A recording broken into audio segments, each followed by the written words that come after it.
Los primeros 4 años, Laura Ingalls Wilder. Ya era tarde en otoño. Las noches eran gélidas y pronto el suelo se congelaría.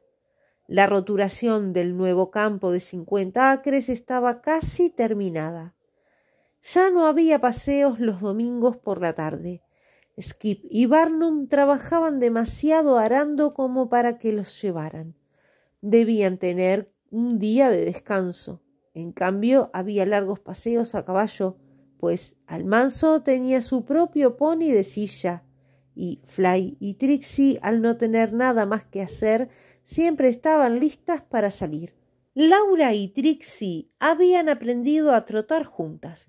El pequeño trote las hacía aterrizar desde el borde del camino, cruzando la huella de las ruedas en el centro cubierto de hierba. Otro salto cruzaba la otra huella.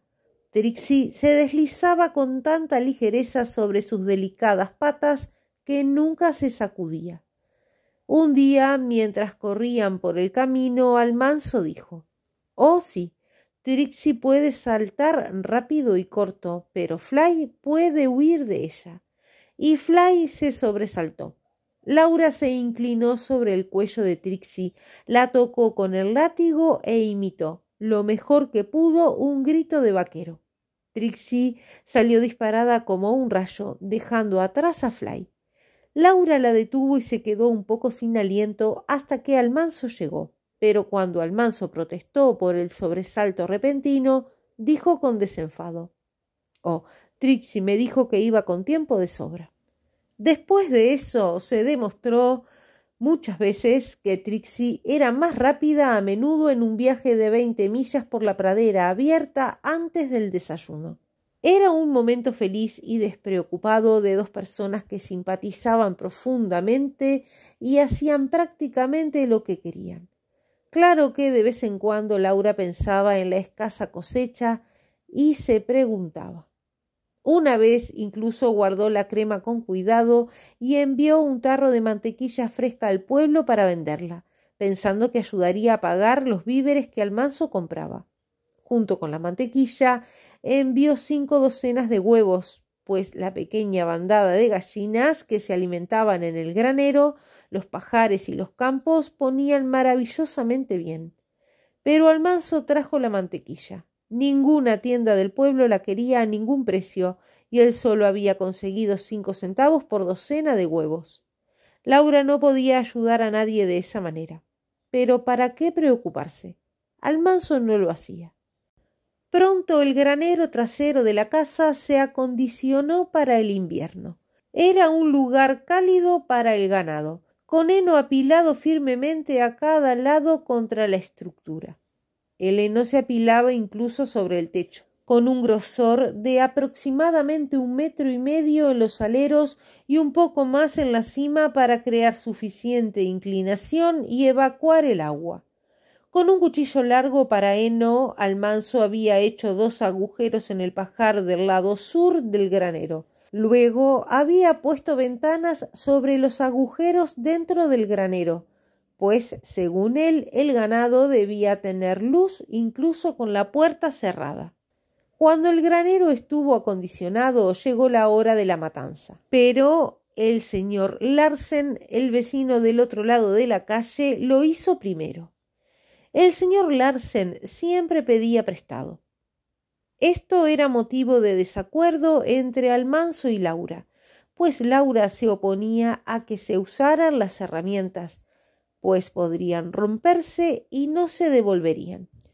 Cuando vio a Almanzo ir al fondo del campo de Ole Larsen a buscar una máquina que debía haber estado en su propio granero, se enojó. Pero Almanzo dijo que uno debe ser amable. Así que cuando el señor Larsen vino a pedir prestado el barril grande para escaldar a su cerdo en la matanza, ella le dijo que se lo llevara. Almanzo estaba en la ciudad, pero ella sabía que se lo prestaría. A los pocos minutos el señor Larsen regresó a pedirle prestado su caldera para calentar agua y escaldar el cerdo. Pronto regresó a pedirle prestado sus cuchillos de carnicero para el trabajo, y de nuevo un poco más tarde a buscar su piedra de afilar para afilarlos. Con tristeza, Laura se dijo a sí misma que si él venía a pedirle prestado su cerdo gordo para matarlo, se lo daría. Pero él ya tenía su propio cerdo, y después de todo eso no trajo ni un poco de carne fresca tan buena. Unos días después, Almanzo descuartizó a su cerdo gordo y Laura tuvo su primera experiencia preparando salchichas, queso de cabeza y manteca ella sola.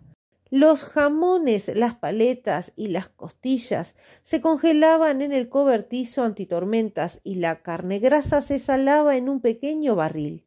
A Laura le pareció que trabajar sola era muy diferente a ayudar a Ma, pero era parte de su trabajo y debía hacerlo, aunque odiaba el olor de la manteca caliente y la vista de tanta carne fresca arruinaba su apetito. Fue entonces cuando los directores de la escuela pudieron pagarle a Laura el salario del último mes que había dado clases. El dinero la hizo sentir muy rica y empezó a planear cómo gastarlo. Almanzo le dijo que si compraba un potro con él, duplicaría el dinero en poco tiempo vendiéndolo cuando creciera. Así que decidieron hacerlo, y Almanzo compró un potro castaño de 2 años que prometía crecer bien.